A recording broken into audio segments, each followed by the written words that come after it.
You can ask me for anything. As a Muslim, I will give you nothing. That's good enough for me. It may also because I am also now. You see, we have this contestation of ideas, and in a democracy is a good idea. I mean, if I was at the India International Center having a debate, I would talk about the contestation of ideas. But we are confronted in a democracy sometimes also with a personality. One single personality. Excuse me. Mr. Narendra Modi is on. So we are. 1 minute, Tavleen, please. I'm not interrupting you.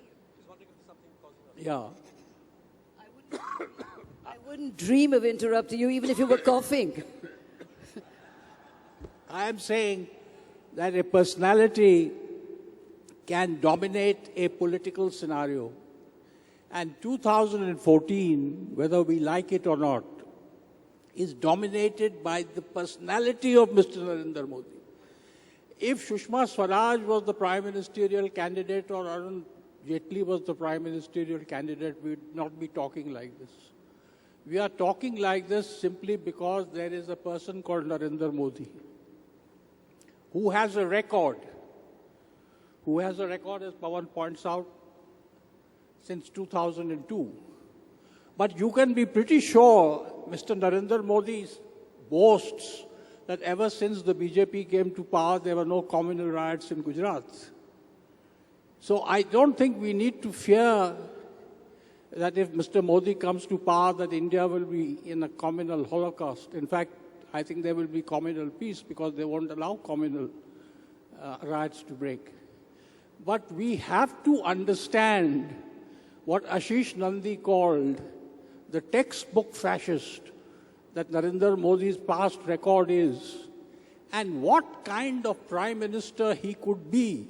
I think that is where the people of India are completely befuddled and bewildered, because Mr. Narendra Modi seems to be making noises which sound quite palatable compared to his previous noises, for example, what he said about Kashmir. So I think why we are scared about 2014, we are scared because we don't know who this person is and what kind of figure he will emerge as. He could emerge as a Vajpayee figure, but he could also emerge as a Narendra Modi figure. And I think no pundit in this country, no astrologer, no person who looks at politics has the answer to the question that I am asking. What kind of prime minister will Narendra Modi make? We don't know. There's a big question mark. Yeah, go ahead, Pawan.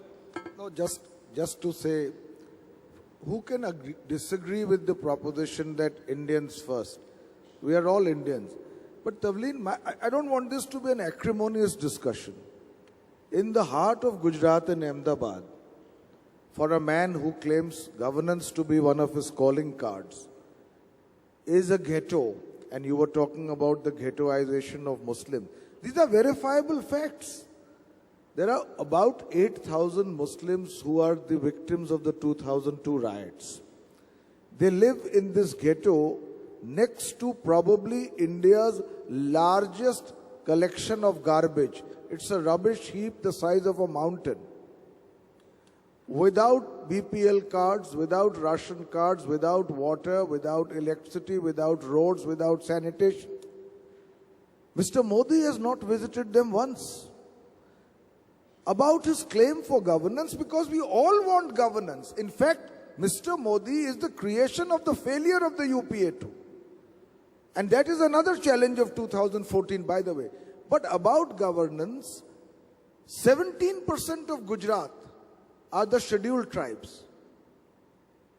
Their income in the last 5 years has grown by 0.2 or 0.3%. The single biggest head on which Gujarat is claiming its shining India is 2 or 3 corporates and their investments in Gujarat. I give credit to Mr. Modi for using that money, but today I want to make a point before you. And that is that even his claim to governance has not been interrogated fully because Mr. Modi makes the claim and moves to give another speech. There is no dialogue, no interrogation, no query. And the net result is that we are actually faced by a choice by which a claim of governance which has not been interrogated and the guarantee of social divisiveness which has been made evident by past performance. Pawan, I have tried very hard to cherry pick the statistics of Narendra Modi's record. And I tell you, I'm a pseudo-secularist. I have tried very hard. And I think at the end of the day, you cannot deny the fact that he ran a good state. Hang on, Vinod, you just have to, you look at the Economic and Political Weekly about 4 weeks No, what I'm saying is ago, fairly that you comprehensive. can find, there are about 10 indices. You can find 2 in which he has not done well, he's done well in the other 7 or 8. So I think this argument that Mr. Narendra Modi did not run Gujarat well, and Pawan, more importantly, And there's a the ghettos. perception- There are Muslim ghettos in every But city the- in India.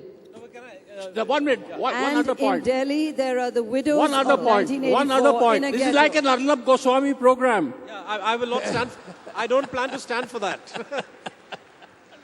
I am only saying We have that Siddharth whatever to we do. may say, the public perception, No, that's the second public challenge I want to talk perception about. that Narendra Modi ran a good state, you can't argue against that, against people who are not Modi supporters. Even Modi's non-supporters have to concede that the public perception is that he ran a good state. Vinod, and Tavleen also. Like my first brush with politics as a student was 1984, and I had the sense of, I was a student in London, and the sense of impotent rage, talking to fellow Indian students around me, celebrating the arrival of Rajiv Gandhi and saying he will run a wonderful government, even as the city burned and 3,006 were killed. And I found it impossible in my mind to reconcile the two. That how can somebody stand for a clean India and good governance and not lift a finger when innocent people are massacred in his city? And 20 years go by and neither he nor other parties nor the Congress ever bothered to deliver justice. So to my mind, any talk of Rajiv Gandhi's legacy or his economic reforms or whatever, when you have to evaluate it against the context of what happened in 84 and the aftermath. And I would say that the same yardstick is true for Mr. Modi. That if you stand for good governance and you say that you owe the country an explanation as to how it is that for 3 months so many people got killed, cases are not filed. And this is all well documented. The Supreme Court has to step in to say, I'm going to move cases out of Gujarat because your prosecutors are all rubbish, your cops are not registering FIRs.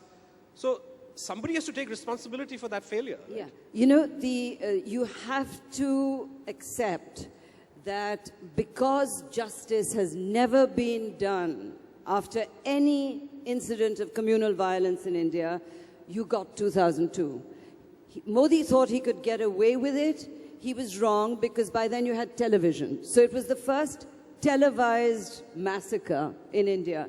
But had there been television in 1987 in Malyana and in Meerut, you'd have seen 75 Muslims killed, shot dead in a truck. We don't even talk about it. No justice was done. They were shot dead by the UP police. No action was taken. The chief minister was Veerbhadra Singh. Nobody held it against him. Nobody held against Rajiv Gandhi that he whitewashed for years and years what happened to the Sikhs. And there's one, I'm saying this as a Sikh, and I'm saying it clearly from a Sikh point of view. In Delhi, not one Hindu was killed. It was not a riot. It was a pogrom. In 2002, what happened in Gujarat was a riot. Where his failure was that he never accepted the responsibility of doing something about it. But in that, he's not unique. And I would like to say that since his campaign began, he has not brought up Hindutva. He has not brought up anything to do with the kind of legacy that people pin on him. And he has said, and I really want to repeat this, he said, As Indians, ask me for anything and I will give it to you. But you ask me as a Jain or a Buddhist or a Muslim and you'll get nothing from me. And I think that that is a new way to deal with it, to deal with our ethnic problems. Okay, you want to, I want to rebut you on that, but Go ahead, Pavan, you want to rebut. say something? Huh? No, I'm saying that, you see, one wrong does not justify another. I'm not justifying it. I mean, we've had this discussion earlier, It's not a Tavleen, justification. Because you refer to 2002, then you say You what, have to see a 1984. context. So I am saying to you, here is a, I don't know why this discussion is entirely about Mr. Modi. We will But move it since- away soon. but Since, you know, Vinod started off by that.